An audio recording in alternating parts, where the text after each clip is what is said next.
ضربوا البنت كلها، اتكتلوا عليها. شوف، شفتوا بيعملوا في البنت ايه؟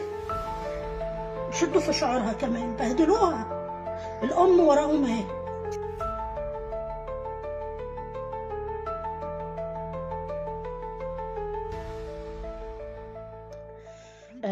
الامتحان كان اخر يوم، يوم 27، يوم التلات ده كان اخر يوم في الامتحان. البنت راحت الامتحان عادي جدا. هي الام دي وبنتها وزميلتها في مشاكل كانت متراكمة طول السنة. ان ان البنت اللي هي بتضرب دي، اللي لابسه تيشيرت احمر واللي لابسه تيشيرت برتقاني، اللي لابسه تيشيرت احمر بقى تحديدا، هي لسه ناقله المدرسه السنه دي. آه البنت كانت عايزه تكلم بنتي وتصاحبها، فبنتي ما تتقبلتهاش، يعني ما حبتش ان هي تبقى صاحبتها، فرفضتها يعني رفضت ان هي تبقى صاحبتها. البنت حاولت كتير جدا ان هي تقرب من بنتي، فبنتي رفضت.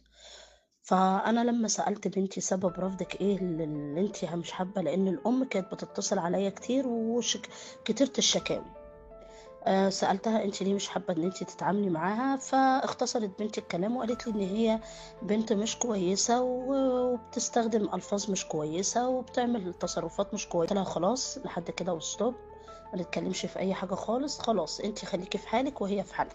قالت لي لا انا بشوف ليها حاجات مش كويسه. فانا قلت لها طيب خلاص ما فيش مشاكل.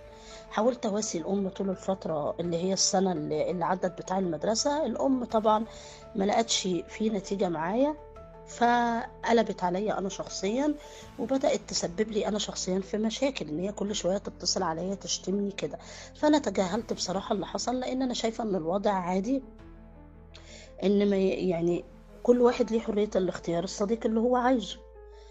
آه آخر يوم امتحانات، لأن هي كل ما تيجي تعمل مشكلة جوه المدرسة، إدارة المدرسة طبعا تحل المشكلة، فهي شايفة إن المشكلة داخل المدرسة مش هتعرف تاخد حل، يعني مش هتعرف تاخد اللي هي عايزاه. وقفت استنت البنت بره باب المدرسة يوم 27.